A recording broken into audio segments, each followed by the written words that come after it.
Hello बच्चों। आज हम लोग स्टार्ट कर रहे हैं। हम लोग पढ़ रहे थे क्लास 12 की ऑर्गेनिक केमिस्ट्री में पढ़े हुए एक चैप्टर हेलो एल्केन्स और हेलोजेन्स। अब हम लोग बात करने जा रहे हैं क्लास 12 का जो फर्स्ट चैप्टर हमने स्टार्ट किया था। ठीक है, एक साल पहले स्टार्ट किया था, उसके वजह से बीच में हम लोग नहीं पढ़ पा रहे थे। आज मैं फिर से सॉल्यूशन को, जो हम लोग सॉल्यूशन स्टार्ट किए थे फर्स्ट पेपर में, सॉल्यूशन, उसी को मैं रिकैप करते हुए आगे बढ़ रहा हूँ। ठीक है बच्चों, सॉल्यूशन क्लास 12 की केमिस्ट्री के लिए बहुत ही इम्पोर्टेंट सब्जेक्ट है। क्यों इम्पोर्टेंट सब्जेक्ट है? क्योंकि इसके जो कॉन्सेप्ट्स होते हैं आने वाले अदर जो आपके चैप्टर्स होते हैं उसमें बहुत इंपॉर्टेंट होते हैं।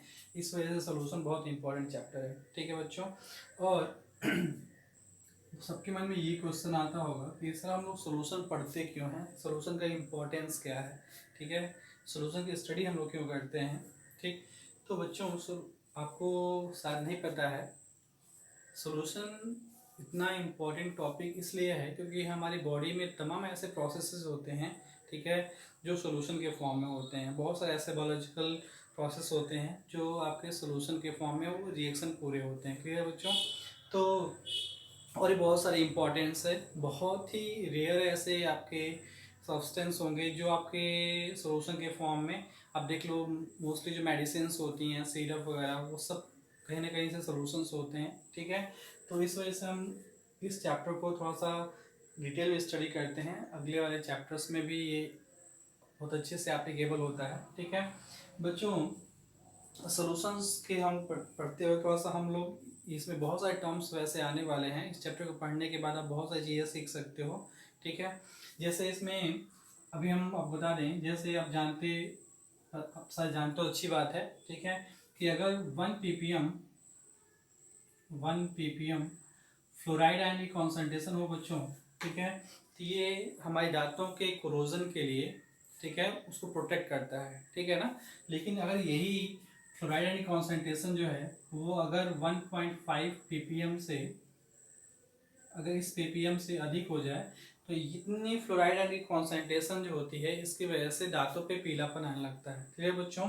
और अगर बहुत ज़्यादा कॉन्सेंट्रेशन है, हाई कॉन्सेंट्रेशन है अगर, ठीक है, किसकी, फ्लोराइड आयन की, तो ये आपको बच्चों एक्ट करता है एज अ पॉइजन के फॉर्म में।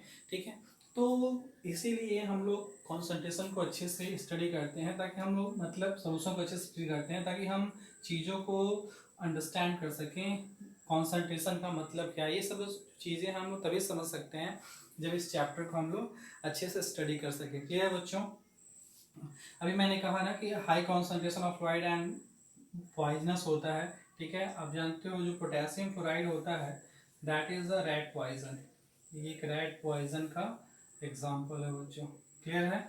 रेड पॉइजन के फॉर्म में इसको यूज किया जा सकता है। ठीक है, और भी बहुत सारे ऐसे आप जानते हो कि जितने भी एलॉय होते हैं, एलॉयस, ठीक है, आप इसको कहते हो मिश्र धातु। ठीक है, all the alloys are the solution. ठीक है, और एलॉय के इम्पोर्टेंस को आपको समझाया नहीं सकता। बहुत सारे क्लास 10 से पढ़ते आ रहे हो कि एलॉय हम लोग के लिए कितना इंपॉर्टेंट है। बहुत सारे ऐसी मूर्तियां हैं, क्वाइंस हैं, ठीक है, ये सब किसके बने होते हैं बच्चों? एलॉयस के बने होते हैं। क्लियर है ना? और भी बहुत सारे इंपॉर्टेंट, मैंने आपसे कहा ना कि बहुत सारी मेडिसिन्स जो होती हैं, मेडिसिन्स ये कहीं ना कहीं से सोल्यूशन के फॉर्म में ही प्रोड्यूस की जाती हैं बच्चों, सोल्यूशन के फॉर्म में प्रोड्यूस की जाती हैं। ठीक है, तो इस वजह से सोल्यूशन हमारे लिए बहुत इंपॉर्टेंट है। आप देख लो, आप जानते हो कि बैटरी जो होती है, बैटरी में H2SO4 का सोल्यूशन यूज़ किया जाता है। H2SO4 सोल्यूशन जो होता है वो उसमें यूज़ किया जाता है। ठीक है, एज इलेक्ट्रोलाइट के फॉर्म में वहाँ पे आप देखते हो यूज़ किया जाता है। क्लियर है ना? तो हम लोग ये सब चीज़ें थोड़ा सा इस चैप्टर जब स्टडी करेंगे तो हम समझ पाएंगे कि ये चीज़ें हमारे लिए कितनी इंपॉर्टेंट हैं। क्लियर है बच्चों? सॉल्यूशन को थोड़ा सा पढ़ने से पहले हम लोग ये जानेंगे, सॉल्यूशन की डेफिनेशंस तो आप जानते होगे, नहीं जानते होगे, बताऊँ आपको। पहले जानो मिक्सचर्स क्या होते हैं। जब दो या दो से अधिक कंपोनेंट को किसी भी रेशियो मिला देते हैं, ठीक है, तो that substance is called as the mixture. ठीक है। जब हम लोग जानते हैं कि जो मिक्सचर है हम उसको दो क्लास में डिवाइड कर सकते हैं बच्चों, ठीक है। That is the homogeneous mixture, and second one is called as the heterogeneous mixture. Clear है बच्चों? हेट्रोजीनियस ये सब जानते होगा आप लोग। हेट्रोजीनियस जो मिक्सचर होता है बच्चों, इसके लिए फेज नॉट इक्वल टू 1 होता है, ठीक है। और जो होमोजीनियस मिक्सचर होता है बच्चों, इसके लिए फेज क्या होता है? 1 होता है। फॉर एग्जांपल फेज का मतलब ये है बच्चों, मान लीजिए इसका एग्जांपल देख लो। आप जानते हो कि शुगर है और इसको वाटर में डिजोल्व कर दिया जाए, ठीक है। ये सॉलिड होता है, ये लिक्विड है, बट दोनों को मिक्स कर दोगे तो मिक्सर जो बनेगा आपका, उस केस में क्या मिलेगा हम लोग को?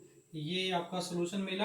और इस सोल्यूशन में जो शुगर की जो फिजिकल स्टेट होती है वो खत्म हो जाती है, इसकी फिजिकल स्टेट ऑब्जर्व होती है, यानी यहाँ पी कितना हो जाएगा? देखो इसका P1 होगा, इसका P1 होगा, ठीक है ना। बट जब इनको मिक्स कर दिए तो मिक्सचर का जो फेज है कितना है बच्चों? 1 है। आपको सॉलिड उसमें दिख नहीं रहा है, ठीक है। अब इसका देखो हेट्रोजीनियस मिक्सचर, जैसे मान लो सैंड है और सैंड में आप सैंड को अपने वाटर में ऐड कर दिया, ठीक, दोनों को मिक्स कर दिया। लिक्विड इस वाटर में आपके जो डस्ट के पार्टिकल होते हैं वो आप देख सकते हो, ठीक है। यानी इनको आप अलग अलग पहचान सकते हो, ठीक है। सैंड को अलग और वाटर को अलग पहचान सकते हो, ठीक है बच्चों। तो हम लोग जो सोल्यूशन होते हैं, ठीक है, हम लोग इसको इस कैटेगरी में रख के पढ़ते हैं, ठीक है। एक्चुअली सोल्यूशन कहने का मतलब है ये एक्चुअली आपका ट्रू सोल्यूशन क्या है बच्चों? हम लोग इसको स्टडी करेंगे किस फॉर्म में? ट्रू सॉल्यूशंस के फॉर्म में, ठीक है। तो actually solutions are nothing but they are called as the mixture. और किस में क्या आते हैं बच्चों? होमोजीनियस मिक्सचर में। हेट्रोजीनियस मिक्सचर में आप रखे आते हैं बच्चों, इसमें रखे आते हैं क्लाइडल सॉल्यूशन। जो क्लाइडल सॉल्यूशन होते हैं ये इसके एग्जांपल हैं, या जो सस्पेंशन होते हैं बच्चों, सस्पेंशन, वो भी आपके इसके एग्जांपल होते हैं बच्चों। क्लियर है ना? जैसे ये केस जो है वो सस्पेंशन का एग्जांपल है।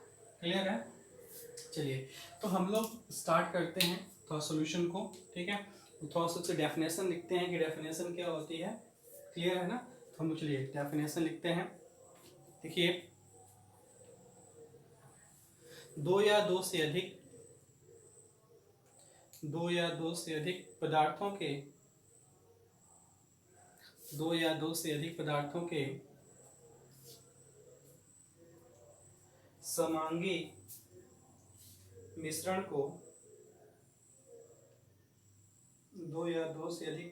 के समांगी मिश्रण को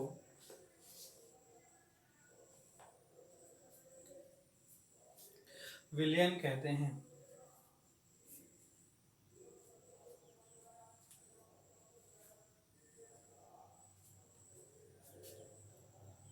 ठीक है बच्चों, कुछ हम लोग इम्पोर्टेंट कैरेक्टरिस्टिक्स देखते हैं सॉल्यूशन की। लिखिए, some important characteristics of solution. Some important characteristics of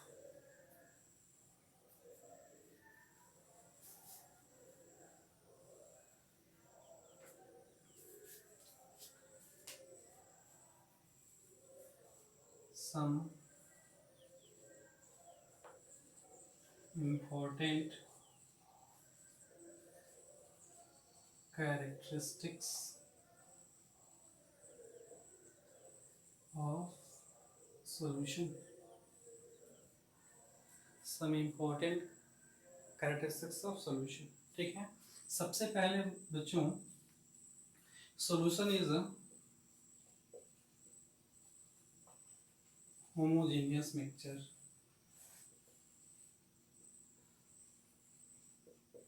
ये आपका पहला ही मतलब जो सॉल्यूशन होता है वो होमोजेनियस मिक्सचर है। सेकेंड, सॉल्यूशन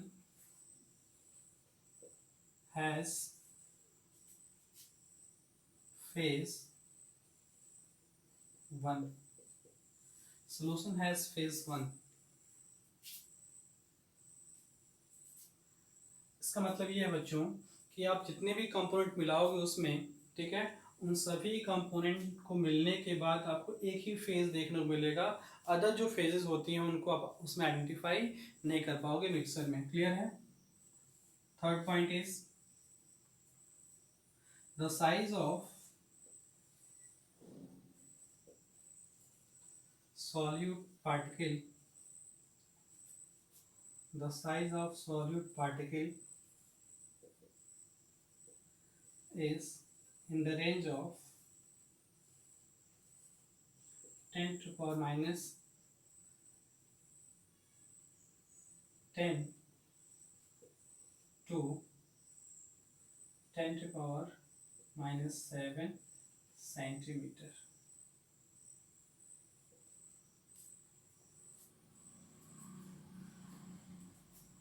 ठीक,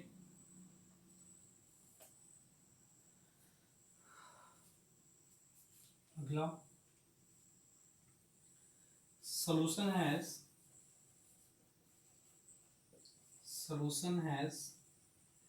uniform composition। solution has uniform composition। इसका मतलब ये है बच्चों, जैसे मान लीजिए ये सपोज दैट ये कोई एलॉय है, ठीक है ना, एलॉय है, ठीक है। मान लीजिए ये पीतल है सपोज दैट, ठीक है ना। पीतल आपका एक तरह का एलॉय है जिसमें क्या होता है, जिसमें कॉपर होता है प्लस जिंक होता है। क्लियर है ना? तो यूनिफॉर्म कहने का मतलब ये है बच्चों कि जैसे मान लीजिए अगर हम कॉपर के इस पोर्शन से इसमें हम देखें तो कॉपर 75% और जिंक जो होता है वो 25% के अप्रॉक्स होता है, ठीक है ना। तो हम किसी भी पोर्शन को अगर यहाँ से कट के निकालेंगे, चाहे यहाँ से कट के निकाले, चाहे यहाँ से निकाले, चाहे यहाँ से ले, चाहे यहाँ से ले, चाहे यहाँ से ले, कहीं से अगर हम कॉपर वहाँ से निकालेंगे, काट के पोर्शन निकालेंगे, तो उसमें कॉपर और जिंक का जो परसेंटेज रेशियो होगा वो क्या होगा बच्चों, 75% इंटू 25% का होगा, ठीक है ना। समझ रहे हो? ये कह सकते हो 3:1 का होगा। क्लियर है? समझ में आ रहा है? दैट मीन्स कि ये है कि इसमें जो कॉपर और जो जिंक है वो यूनिफॉर्म वे में डिस्ट्रीब्यूट है। क्लियर है ना? Fourth,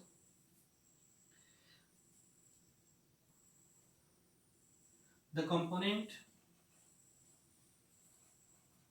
component of true solution cannot be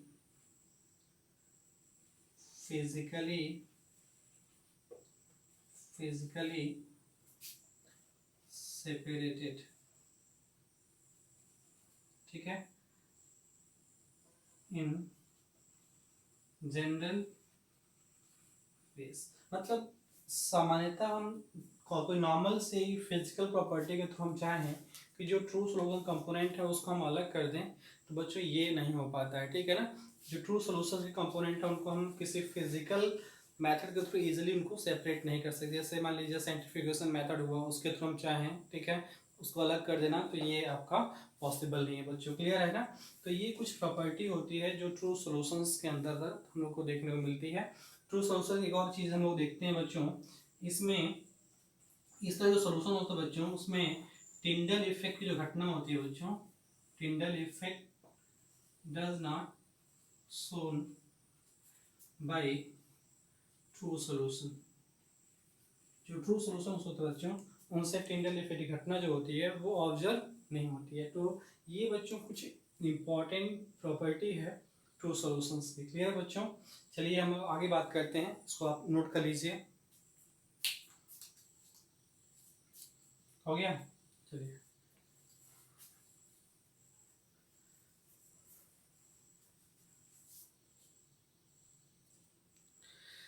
ठीक है।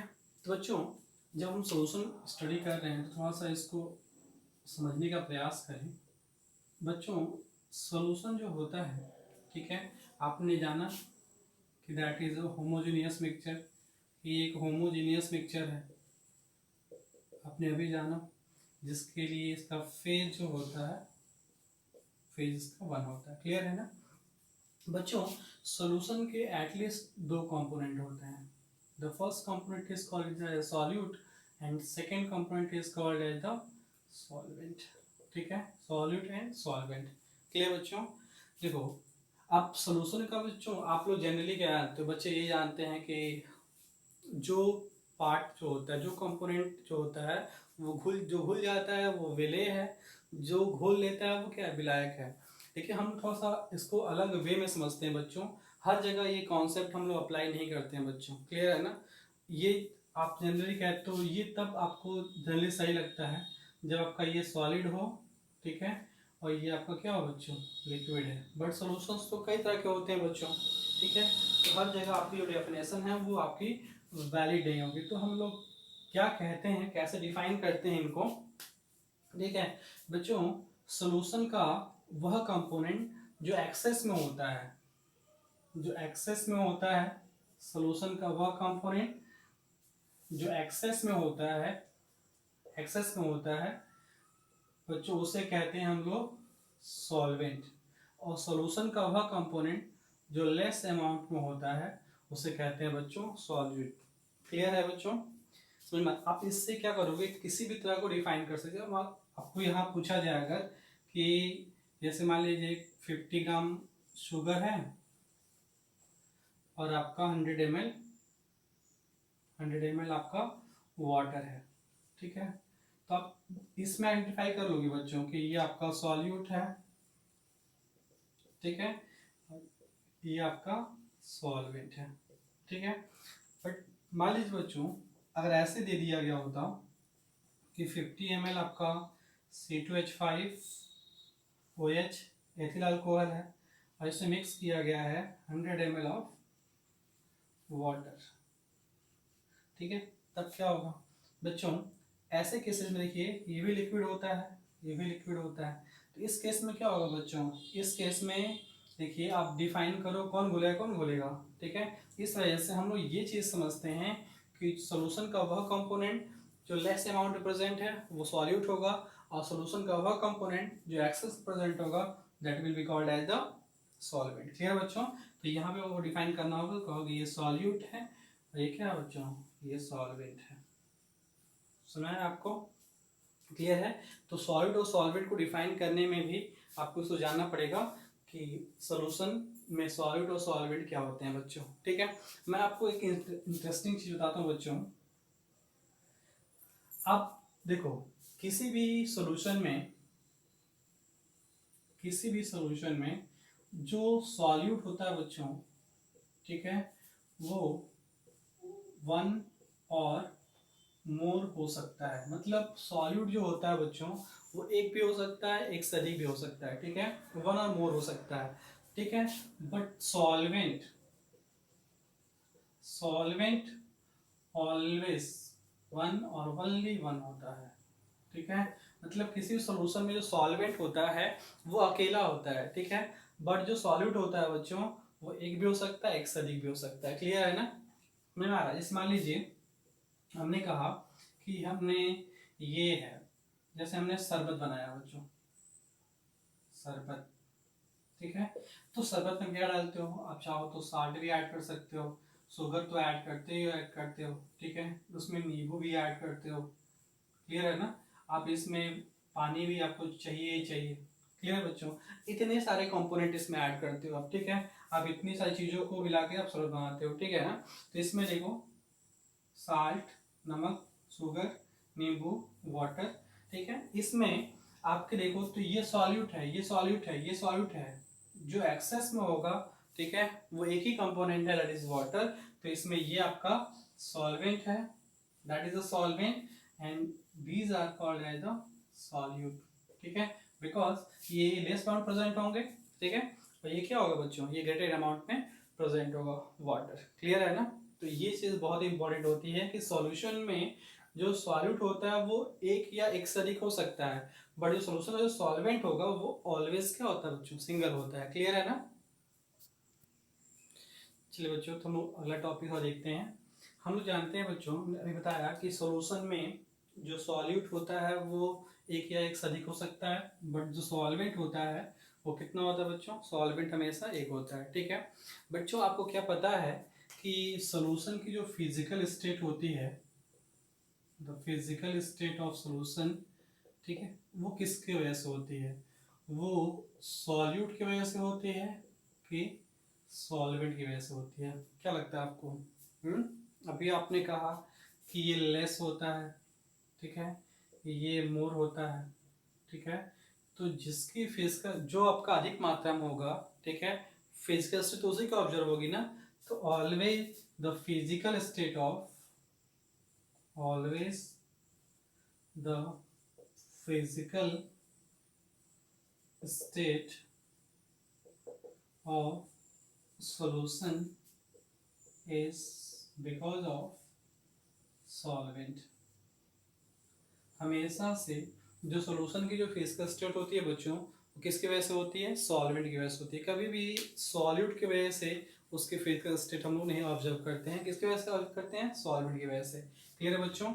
आप इसको नोट कर लीजिए बच्चों। अब हम लोग करने जा रहे हैं क्लासिफिकेशन किसका? सॉल्यूशन का। कि सॉल्यूशन जो होते हैं बच्चों वो मेनली कितने तरह के होते हैं, ठीक है, उनको क्लासिफाई करने का बेसिस क्या है, ठीक है ना।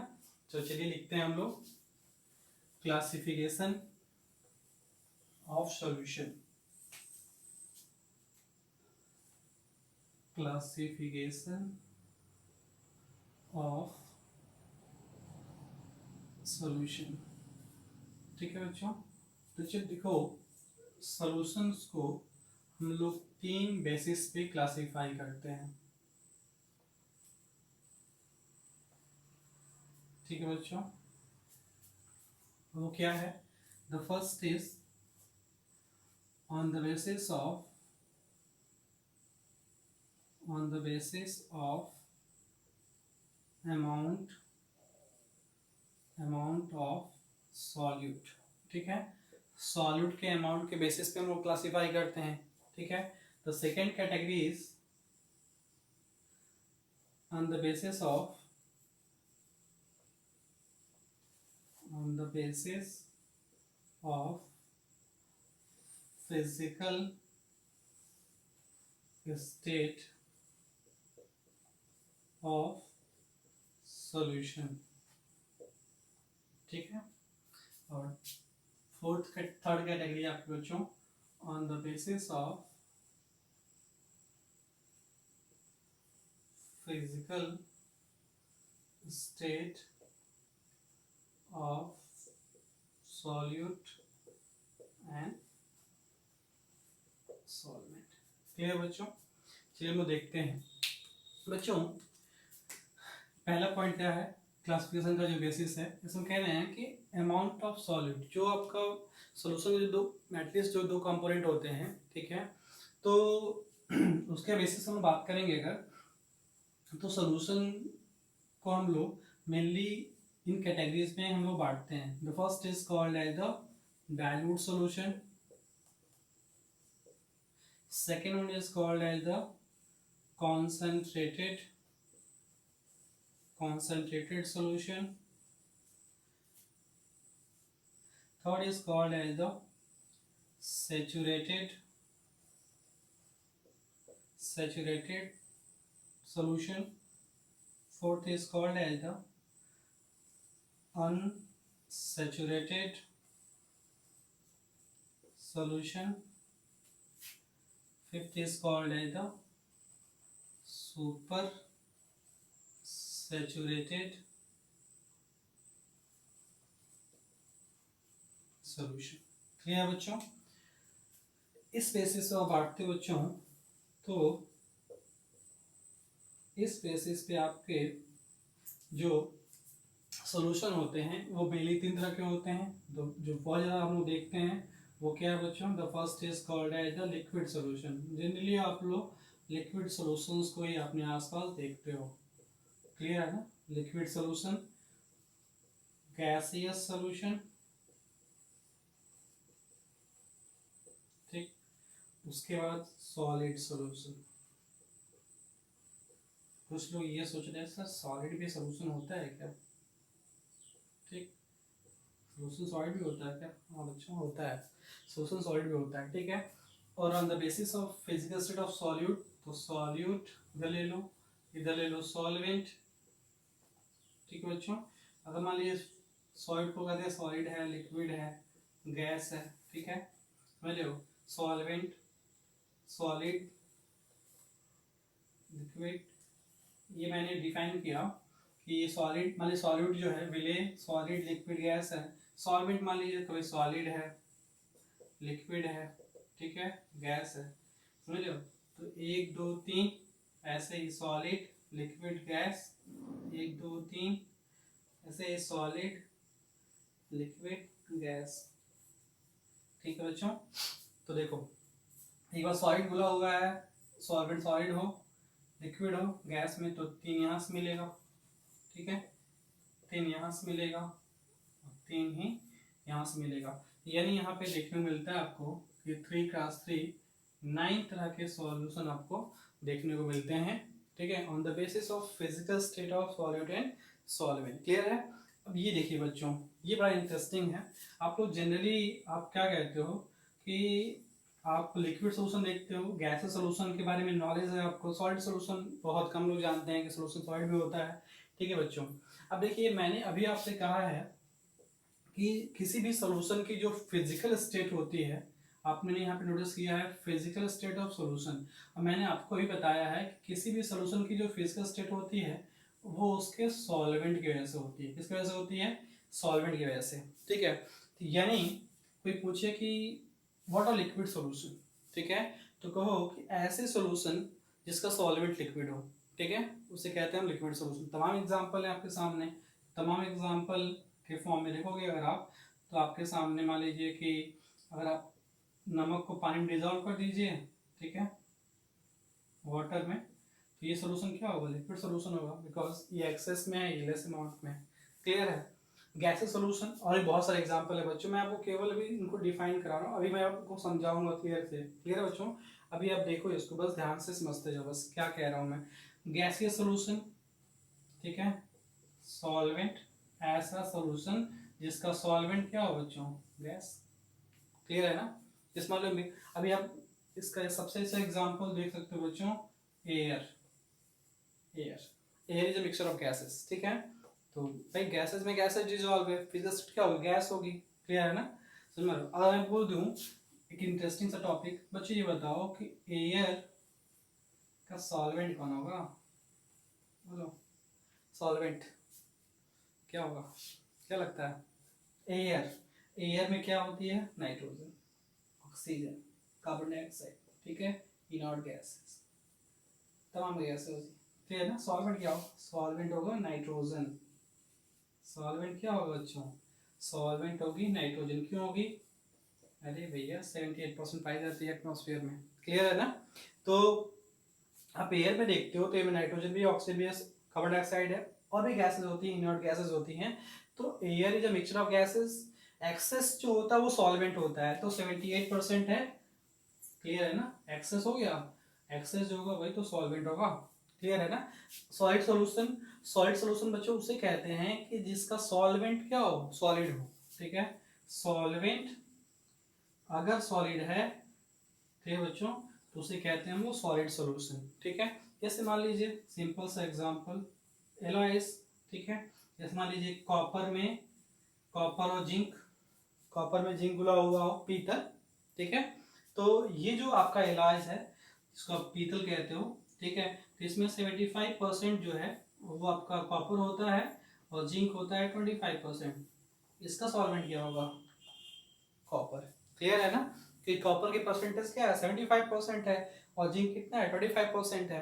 क्लियर है ना। इसमें सॉल्वेंट कौन होगा? जो एक्सेस में होगा, तो कॉपर एक्सेस में है, सॉल्वेंट होगा। क्लियर है ना। अब बात आती है बच्चों इसकी डाइल्यूट सॉल्यूशंस की, कॉन्सेंट्रेट सॉल्यूशन की, सैचुरेटेड, अनसैचुरेटेड और सुपर सैचुरेटेड। तो बच्चों इसको आपको डिटेल में स्टडी करना पड़ेगा, थोड़ा सा हम लोग जानेंगे, ठीक है, थोड़ा सा हम लोग सॉल्युबिलिटी जानेंगे, उसके बाद मैं इनको धीरे डिफाइन करूंगा। क्लियर है बच्चों। चलिए स्टार्ट करते हैं हम लोग। बच्चों अब हम लोग एक एक करके इनकी स्टडी करेंगे। Dilute solution, concentrated solution, saturated solution, unsaturated solution and super saturated solution. Clear है। तो बच्चों इसको जानने से पहले आपको ये टर्म जानना पड़ेगा, सॉल्युबिलिटी। भाई विलेयता क्या होती है? विलेयता, सॉल्बिलिटी क्या होती है बच्चों?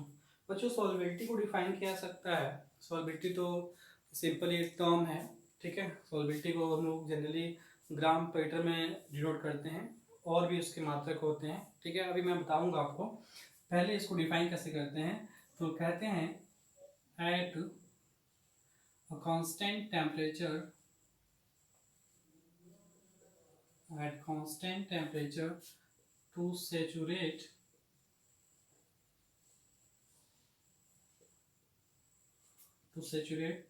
100 gram of solvent, 100 gram of solvent, the required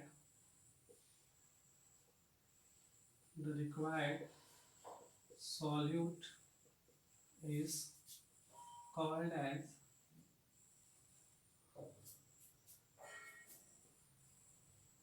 the solubility। Clear बच्चों? क्या मतलब बच्चों? कह रहा है कि इस मान लीजिए ये 100 ग्राम सॉल्वेंट है, तो 100 ग्राम कांस्टेंट टेम्परेचर पे, मैं बताऊंगा बच्चों ये क्या है, ठीक है। कह रहा है 100 ग्राम सॉल्वेंट को सैचुरेट करने के लिए, अभी इस वर्ड को भी समझाऊंगा मैं आपको। सैचुरेट का मतलब होता है, हिंदी में कहते हैं उसको संतृप्त, मतलब जितना हो सकता है उस पर्टिकुलर टेम्परेचर पे, ठीक है, उतना उसमें डिजोल्व करो, ठीक है। तो 100 ग्राम सॉल्वेंट को सैचुरेट करने के लिए जो सॉल्यूट का अमाउंट जो रिक्वायर्ड होता है वही सॉल्युबिलिटी कहलाता है। क्लियर है? तो बच्चों अब इसमें बात आता है कि टेम्परेचर क्यों कह रहे हो कि टेम्परेचर कांस्टेंट, ठीक है, क्योंकि solubility is affected by temperature. अगर टेम्परेचर को इंक्रीज करोगे या डिक्रीज करोगे तो जो आपका ली चैटेलियर प्रिंसिपल होता है, ठीक है बच्चों, उसके बेसिस पे सॉल्युबिलिटी इंक्रीज और डिक्रीज कर सकती है। क्लियर बच्चों? तो इस वजह से हम कहते हैं कि सॉल्युबिलिटी को डिफाइन करते वक्त temperature should be constant. Clear है ना?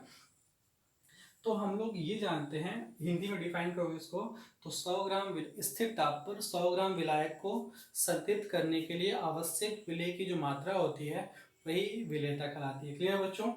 तो उस बेसिस पे, मतलब मान लीजिए हमने कुछ सॉल्यूट लिया, ठीक है ना, सॉल्वेंट, और सॉल्वेंट में हमने सॉल्यूट डाला, ठीक है, तो ये ऑब्वियस बात है ये इसमें डिस्ट्रीब्यूट होगा, किसमें? सॉल्वेंट में, ठीक है।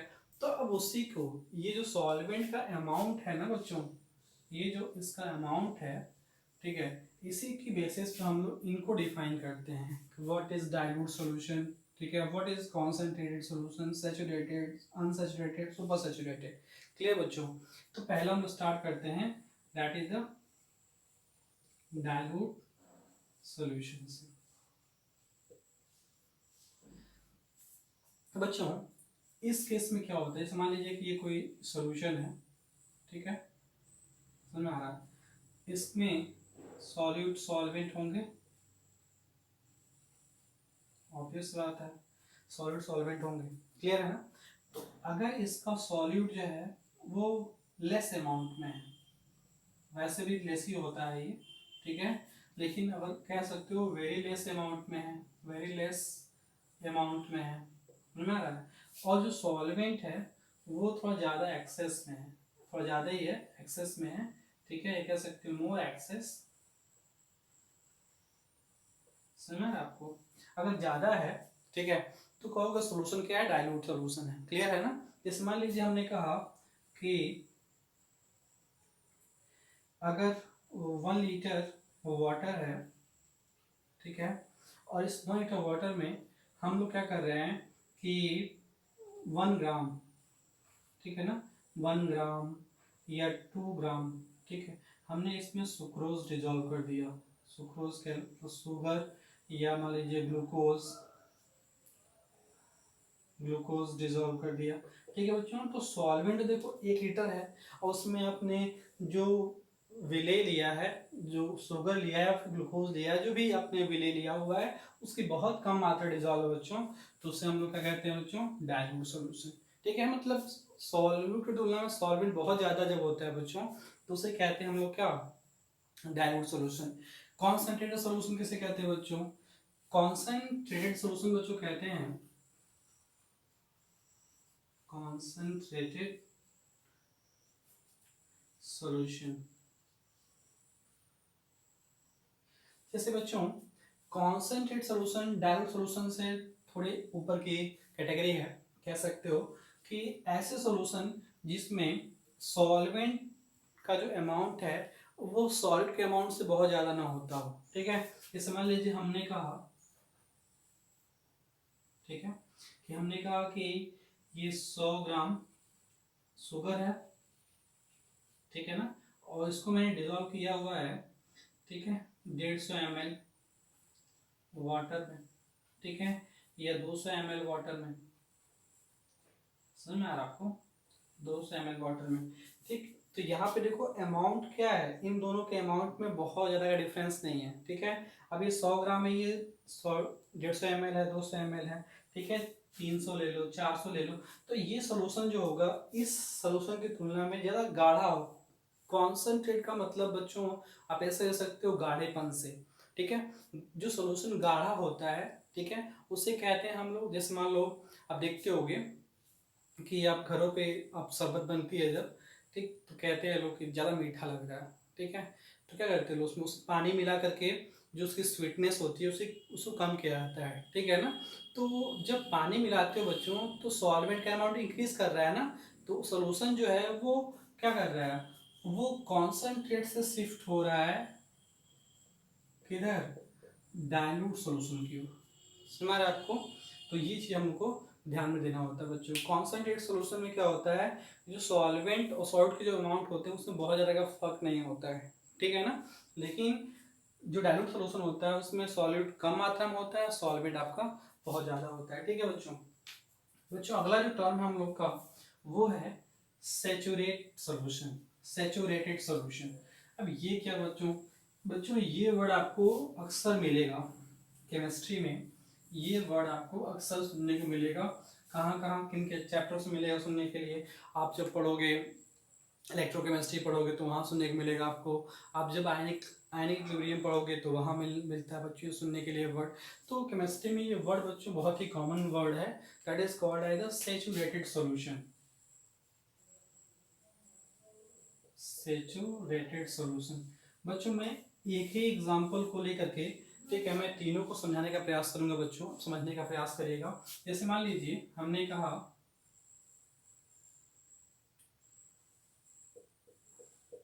ये 200 ml वाटर है,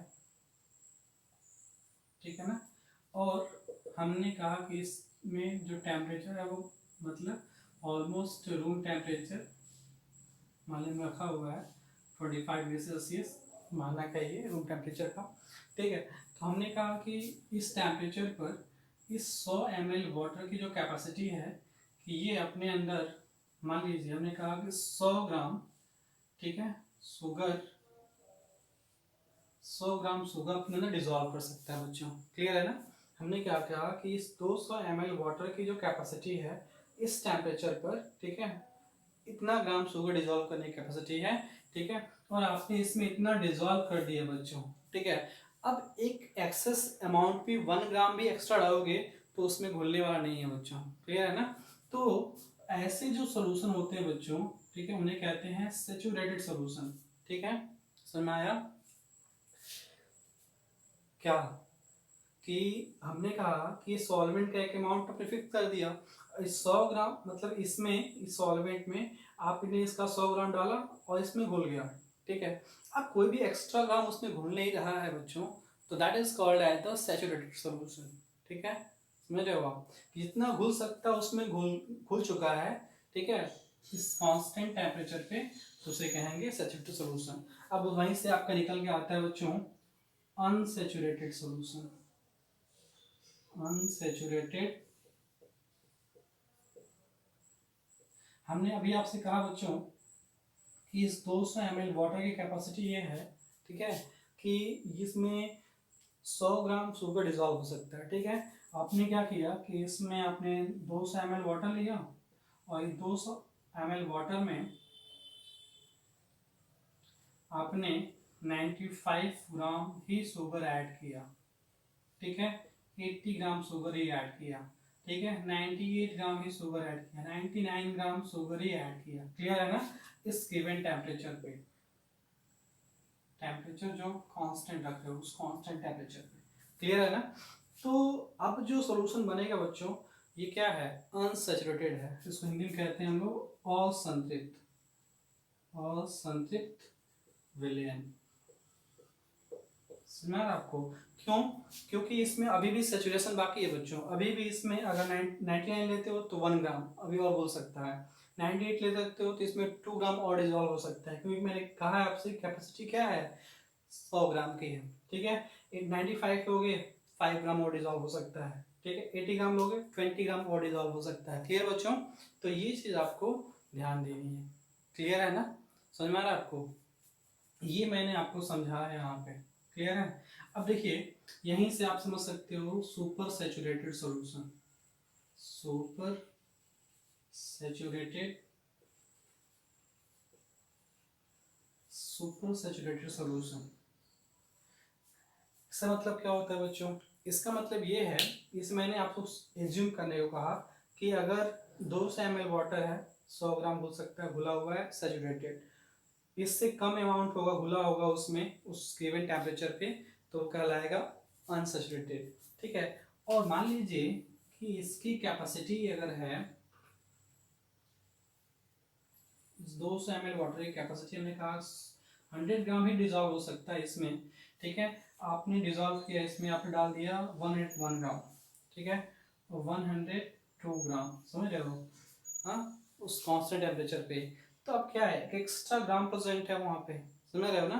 तो ऐसे कंडीशन को कहते हैं बच्चों हम लोग सुपर सैचुरेशन, मतलब सैचुरेशन से ऊपर की कंडीशन होती है, जितना घुल सकता है उससे कुछ एक्स्ट्रा अमाउंट ही प्रेजेंट है वहां पे, ठीक है, तो उसे कहते हैं बच्चों हम लोग क्या, that is called as the super saturated solution. तो आई होप आपको समझ में आया होगा कि डाइल्यूट सोल्यूशन किसे कहते हैं, कॉन्सेंट्रेट, सैचुरेटेड, अनसैचुरेटेड और सुपर सैचुरेटेड, क्लियर बच्चों। मैंने बताया आपको, आपको आई होप आपको समझ में आया होगा ये, जब मैंने कहा कि सॉल्ट कम हो सॉल्वेंट ज़्यादा हो, डाइल्यूट दोनों में जो डिफरेंस हो अमाउंट का वो कम से कम हो, ठीक है, कॉन्सेंट्रेट और जितना घुल सकता है सॉल्वेंट में उतना घुला हुआ है, सैचुरेटेड जितना घुल सकता है उससे कम घुला हुआ है अनसैचुरेटेड, और जितना घुल सकता है उससे 1-2 ग्राम एक्स्ट्रा प्रेजेंट है, ठीक है, कुछ एक्स्ट्रा ही प्रेजेंट है, तो उसे कहते हैं हम लोग सुपर सैचुरेटेड सॉल्यूशन, क्लियर बच्चों।